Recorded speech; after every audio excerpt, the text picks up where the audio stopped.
12वीं के सभी विद्यार्थी भाई बहनों का फिर से स्वागत। आज हम वृंद के दोहे देखने जा रहे हैं। सबसे पहले कवि का परिचय लेंगे। वृंद जी का जन्म 1643 को मथुरा में हुआ। ये रीतिकालीन परंपरा के कवि है। उनका पूरा नाम वृंदावन दास है। रीतिबद्ध परंपरा में इनका अत्यंत महत्वपूर्ण स्थान है। इनकी प्रमुख कृतियां देखिए।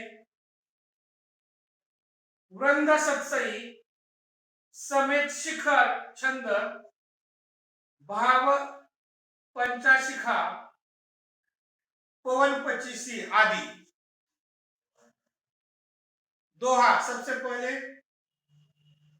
दोहे को हम समझ लेंगे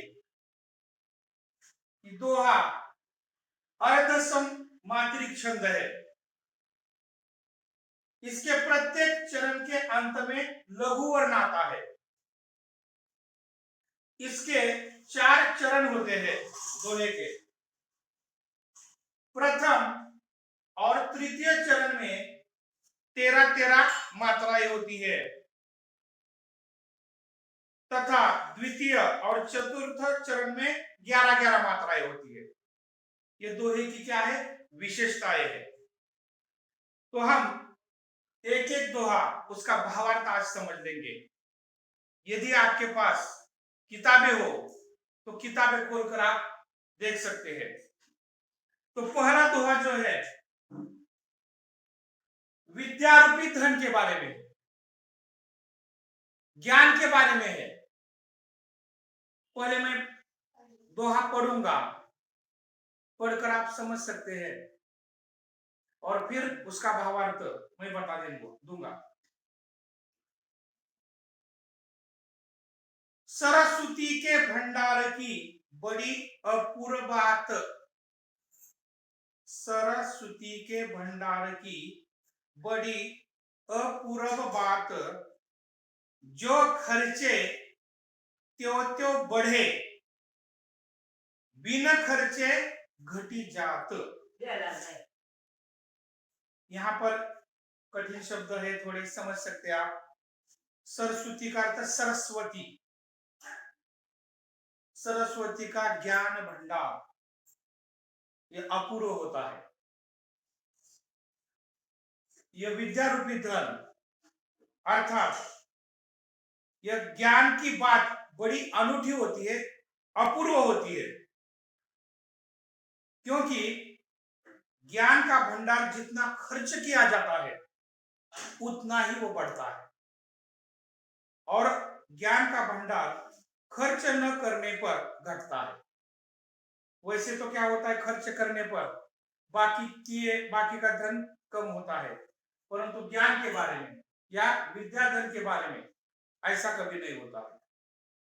हम लोगों को जितना ज्ञान देंगे, विद्या रूपी धन जितना हम बांटेंगे, खर्च करेंगे, उतना हमारा ज्ञान का दायरा बढ़ता है। इसलिए ज्ञान की बात को अनूठी और अपूर्व कहा है। जितना खर्च किया जाता है उतना ही वो बढ़ता है, और खर्च न करने पर वो घटता है। इसलिए विद्या रूपी धन बांटना चाहिए। अपने पास जो ज्ञान है वो दूसरों को देना चाहिए। ज्ञान का भंडार खर्च करने पर बढ़ता है, कम नहीं होता है। तो इसी प्रकार की बात पुरंदर जी ने सबसे पहले दोहे में कही है। दूसरा दोहा देखिए। नैना देत बताए सब, हिय को हेत अहेत, जैसे निर्मल आरसी, भली बुरी कही देत। यहाँ हिय ये शब्द है। हिय का अर्थ हृदय, हेत का अर्थ हित, नैना का अर्थ नेत्र या आंखें। आंखों का वैशिष्ट्य है, आंखों की खासियत है। आंखें क्या करती है? हृदय की, मन की सारी अच्छी बुरी बातें साफ व्यक्त करती है, बता देती है। जैसे कि स्वच्छ आईना अच्छे बुरे को बता देता है। कहने का तात्पर्य, आईना जब स्वच्छ होता है, साफ सुथरा होता है, तो उस आईने में अच्छा बुरा दिखाई देता है। उसी प्रकार हमारी जो आंखें है, हमारे जो नेत्र है, हृदय की हमारी अच्छी बुरी बातें स्पष्ट करती है या व्यक्त करती है। यह हमारे आंखों की खासियत है, आंखों का वैशिष्ट्य है। अगला दोहा देखिए, अपनी पहुंच बिचारी के करतब करिए दौर, तेते पाव पसारिए जेती लांबी सौर। सौर का अर्थ यहां पर चादर, कठिन शब्द समझ लीजिए। अपनी पहुंच बिचारी के करतब करी दौर, करतब का अर्थ काम कार्य, अपनी पहुंच का अर्थ अपनी हैसियत, अपनी औकात। बहुत सुंदर बात कही है पुरंदर जी ने। वे क्या कहते हैं? अपनी पहुंच, अपनी क्षमता पहचान कर ही हमने कोई भी काम करना चाहिए। इसका अर्थ क्या है? हमारी औकात हमने देखनी चाहिए, हमारी हैसियत देखनी चाहिए, हमारी परिस्थिति देखनी चाहिए। उसके अनुरूप हमारी पहुंच को समझकर हमने कोई भी काम करना चाहिए। नहीं तो क्या हो जाता है? हमें संकट आते हैं, हम दिक्कत में पड़ जाते हैं। उदाहरण दिया है यहां पर, दृष्टांत दिया है। हमने पाव उतने ही फैलाने चाहिए जितनी हमारी चादर है। बहुत सुंदर दृष्टांत है। कहने का तात्पर्य क्या है? हमें उतने ही पाव फैलाने चाहिए जितनी हमारी चादर है। इसका अर्थ क्या है? हमारी हैसियत जितनी है उतना ही हमें काम करना चाहिए, नहीं तो हम दिक्कत में आ सकते हैं। फेर न हवे है कपट सो, जो कीजे व्यापार, जैसे हांडी काट की चढ़े न दूजी बार। फेर का अर्थ दोबारा, कपट का अर्थ छल कपट, व्यापार का अर्थ व्यापार, उद्योग व्यापार में छल कपट ठीक नहीं है। कभी क्या कहते हैं, एक बार कोई भी ग्राहक फंस सकता है, नजरअंदाज कर सकता है। एक ही बार ग्राहक को व्यापारी छल कपट करके उसको धोखा दे सकता है, परंतु दो बार वो ऐसा नहीं कर सकता है। जब उसे पता चलता है कि यह व्यापारी छल कपट करता है, तो वह ग्राहक उससे हमेशा के लिए दूर हो जाता है। कहने का तात्पर्य क्या है? व्यापार में छल कपट नहीं होना चाहिए। छल कपट से किया गया व्यापार या काम ग्राहक को दूर ले जाता है। जैसे लकड़ी की हांडी, काट ये शब्द है यहां पर, काट का अर्थ लकड़ी, हांडी, लकड़ी की हांडी आग पर एक ही बार चढ़ती है, बार बार नहीं, क्योंकि वो पहली बार वो जल जाती है। इसलिए व्यापार में कभी भी छल कपट नहीं करना चाहिए। छल कपट करने से ग्राहक दूर हो जाता है।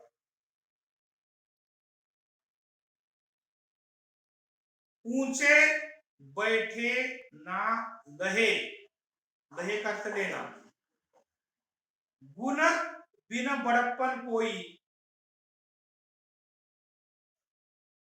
बैठो देवल शिखर पर वायस गरुड़ न होई।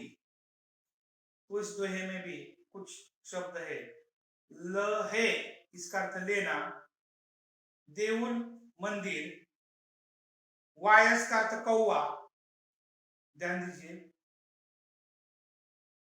इस दोहे के माध्यम से कवि क्या कहते हैं, देखिए। केवल ऊंचे स्थान पर बैठने से गुणहीन व्यक्ति कभी बड़ा नहीं बनता है।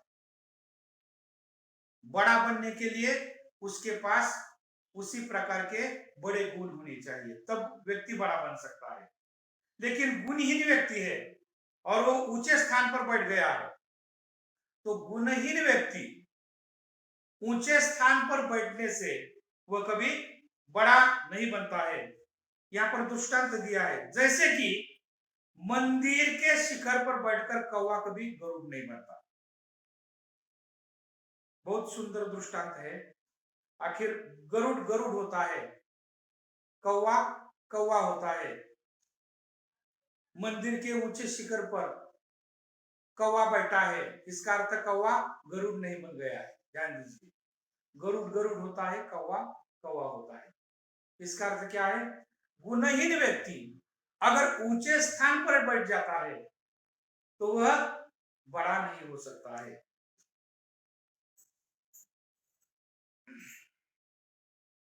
उद्यम कबहू नहीं छोड़िए, पर आशा के मोद, गागरी कैसे फोरिए, उनियो देखी पयोद। पयोद का अर्थ बादल, उद्यम का अर्थ प्रयत्न।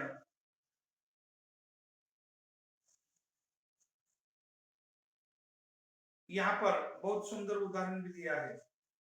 यहाँ पर कवि कहना चाहते हैं, कोई भी काम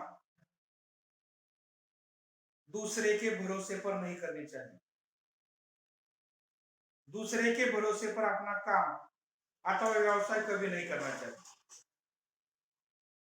और उसी प्रकार का प्रयत्न भी नहीं करना चाहिए।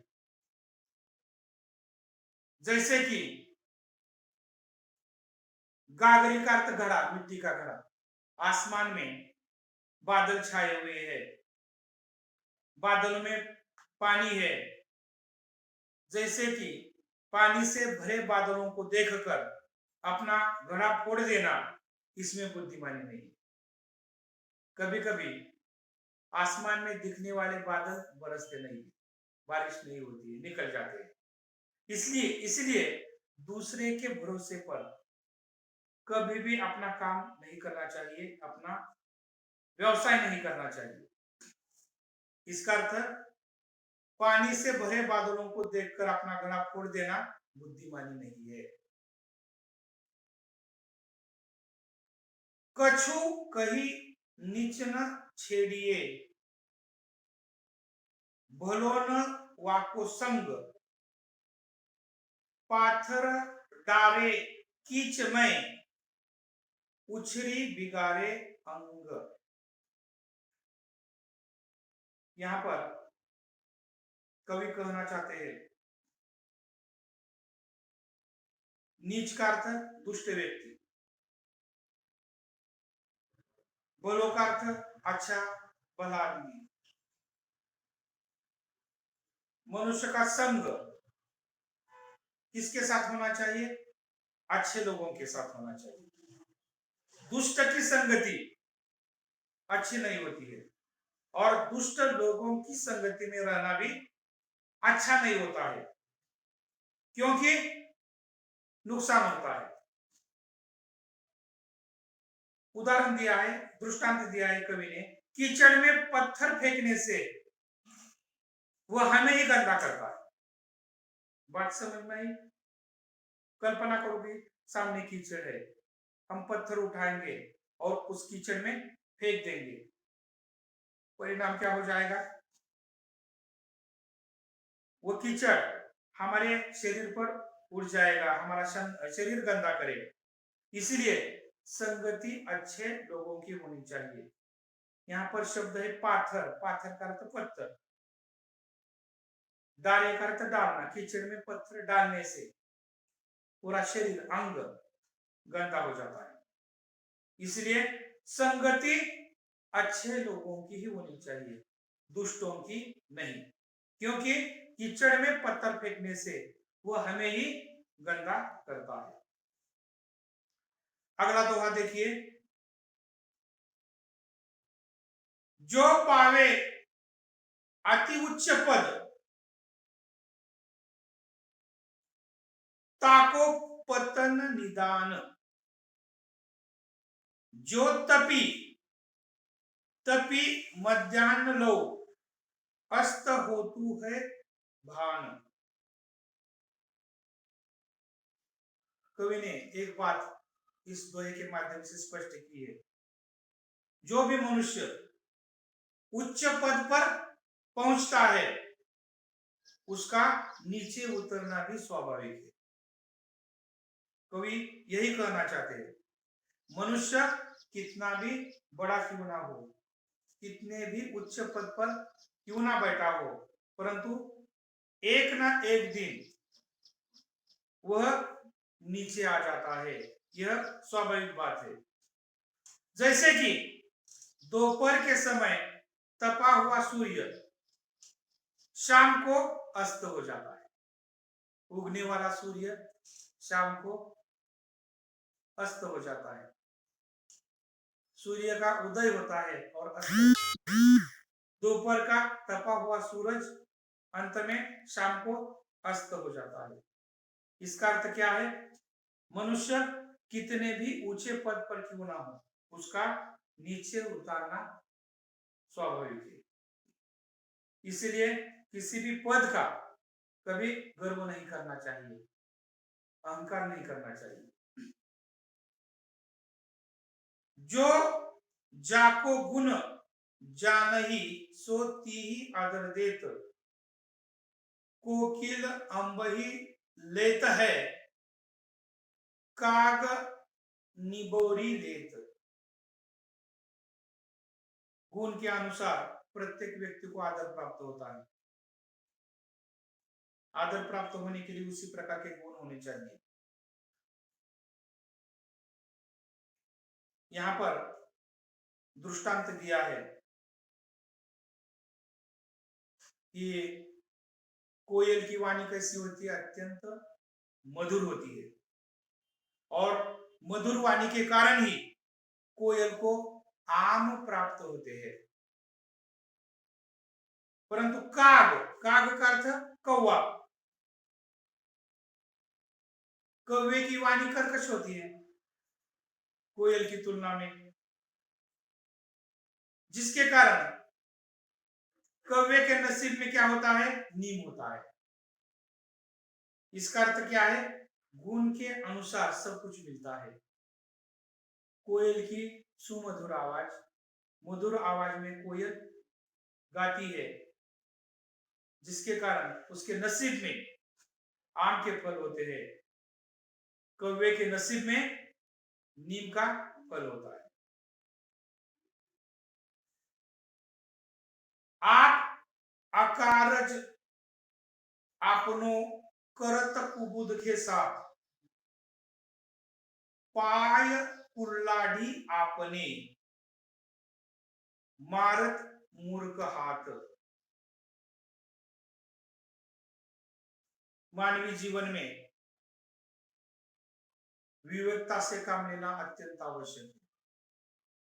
विवेक मानवीय जीवन में महत्वपूर्ण स्थान रखता है, क्योंकि अविवेक से किया गया काम मनुष्य को हानि पहुंचाता है, उसके कारण हानि होती है, जिसके कारण काम कोई भी हो विवेकता से करना अत्यंत आवश्यक है, नहीं तो अविवेक से किया गया काम मनुष्य को हानिकारक होता है। जैसे मूर्ख लोग अविवेकता से अपने ही पैरों पर कुल्हाड़ी मारते हैं। मूर्ख लोग वे अविवेकता से काम करते हैं, जिसके कारण वे अपने ही पांव पर कुल्हाड़ी मारते हैं। इसीलिए कौन सा भी काम हो वह काम करते समय विवेकता से करना चाहिए। कूल कपूत जानो परे, लखी सुबल लक्षण गात, खूनहार बीरवान के होत चिकने पात। कई बार हमने सुना है कि जैसे कि पालने में बच्चे को देखकर, उसके लक्षण को देखकर उसके भविष्य के बारे में हम अंदाजा लगा सकते हैं, या अच्छा निकलेगा या बुरा निकलेगा। पालने में ही बच्चे के सारे लक्षण हमें मालूम होते हैं। कहने का तात्पर्य, पालने में बच्चे के लक्षण देखकर उसके अच्छे बुरे का पता लगता है। जैसे कि उत्तम बीज के पौधे के पत्ते चिकने स्वस्थ पाए जाते हैं। बीज अनाज का, उसका पौधा, उसके पत्ते अगर चिकने दिखाई देते हैं तो हम उसके स्वास्थ्य के बारे में समझ सकते हैं, यह बीज उत्तम है। तो इसी प्रकार पालने में बच्चे के लक्षण को देखकर उसके अच्छे बुरे का भविष्य हम लगा सकते हैं। तो इसी प्रकार वृंद जी ने प्रस्तुत दोहों में कई बातें अनेक प्रकार के दृष्टांत देकर हमारे सामने प्रस्तुत की है। फिर एक बार हम देखेंगे विद्या रूपी धन अर्थात ज्ञान। ज्ञान के बारे में कवि ने क्या कहा है? ज्ञान खर्च करने पर कम नहीं होता है, ज्ञान खर्च करने पर बढ़ता है, ज्ञान खर्च न करने पर घटता है। बहुत सुंदर बात कही है। दूसरे दोहे में आंखें सच झूठ बता देती है। हमारे हृदय में, हमारे मन में जो भी कुछ हो, हमारी आंखें साफ साफ बता देती है। जिस प्रकार साफ सुथरा आईना होता है, वो सब कुछ अच्छा बुरा हमें दिखाता है। जितनी चादर उतने ही पाव फैलाने चाहिए। हमारे औकात, हमारी हैसियत हमने देखनी चाहिए। कहने का तात्पर्य क्या है? हमारी पहुंच कहां तक है, यह देखकर ही हमने कोई भी काम करना चाहिए। इसका अर्थ हमें उतने ही पाव फैलाना चाहिए जितनी हमारी चादर है। व्यवहार में या व्यापार में छल कपट को स्थान नहीं होता। एक बार कोई भी ग्राहक नजरअंदाज कर सकता है या फंस सकता है, दूसरी बार नहीं। दोबारा किसी ग्राहक के साथ छल कपट हो जाएगा तो क्या हो जाएगा? वह ग्राहक हमेशा के लिए दूर हो जाएगा। मतलब लकड़ी की हांडी आग पर एक बार ही रह सकती है, उसी समय वह जलकर राख होती है। बाद में कवि ने क्या कहा है? बिना गुणों के व्यक्ति को बड़प्पन प्राप्त नहीं होता है। इसका अर्थ क्या है? केवल ऊंचे स्थान पर बैठने से कोई गुणहीन व्यक्ति गुणवान नहीं बनता है। जैसे कि मंदिर के शिखर पर कौवा बैठ गया है, इसलिए कौवा गरुड़ नहीं बनता। ऊंचे स्थान प्राप्त करने के लिए उसी प्रकार के गुण होने चाहिए। इसी के साथ साथ दूसरे के भरोसे पर कभी काम नहीं करना चाहिए। आसमान में पानी से भरे बादल देखकर बारिश आने के पहले घड़ा कभी नहीं खोलना चाहिए। इसी के साथ साथ दुष्ट व्यक्ति की संगति अच्छी नहीं। दुष्ट व्यक्ति की संगति से हमारा नुकसान होता है। कीचड़ में पत्थर डालने से हमारा शरीर गंदा होता है। इसी के साथ साथ उच्च पद पर पहुंचा हुआ व्यक्ति एक ना एक दिन नीचे उतरता है। जैसे कि दोपहर का मध्याह्न का सूरज शाम के वक्त अस्त हो जाता है। इसी के साथ साथ गुण के अनुसार आदर प्राप्त होता है। जिस प्रकार के गुण जिसके पास है उसी प्रकार का आदर उस व्यक्ति को मिलता है। यहाँ पर सुंदर दृष्टांत दिया है कोयल और कौवे का। कोयल की वाणी अत्यंत मधुर, इसलिए उसके नसीब में आम प्राप्त होते हैं उसको। कौवे की आवाज कर्कश है, उसे नीम मिलता है। और आगे कवि ने क्या है कहा है, काम कौन सा भी हो विवेकता से करना चाहिए। अविवेक से किया गया काम हानि पहुंचाता है। जैसे मूर्ख अविवेकता से अपने पैरों पर ही कुल्हाड़ी मारते हैं। और अंत के दोहे में क्या कहा है, पालने में ही बच्चे के सारे लक्षण देखकर उसके अच्छे बुरे का अंदाजा लगता है। जैसे उत्तम बीज के पौधे के पत्ते चिकने स्वस्थ पाए जाते हैं।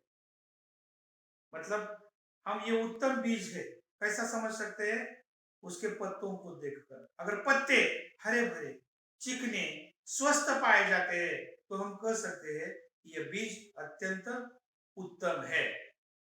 तो इसी प्रकार वृंद जी ने अपने दोहों में अनेक प्रकार के दृष्टांत देकर अपनी बात कही है। तो इसी प्रकार वृंद के दोहे इस कविता का भावार्थ मैं विश्वास करता हूं कि ये दोहे आपने अच्छी तरह से समझ लिए हुए होंगे। परीक्षा के दृष्टिकोण से भी ये दोहे महत्वपूर्ण है। आप स्वाध्याय भी देख सकते हैं, बिल्कुल आसान स्वाध्याय है, लेकिन स्वाध्याय पर बाद में हम चर्चा करने वाले हैं। पहले वृंद के दोहे को आपने अच्छी तरह से समझ लिया हुआ होगा। फिर भी अगर कोई बात या कोई दोहा समझ में नहीं आया हुआ होगा तो मुझे आप पूछ सकते हैं। अगर आपके मन में कोई शक हो, संदेह हो, तो आप मेरे साथ बात कर सकते हैं। है किसी को कोई शक?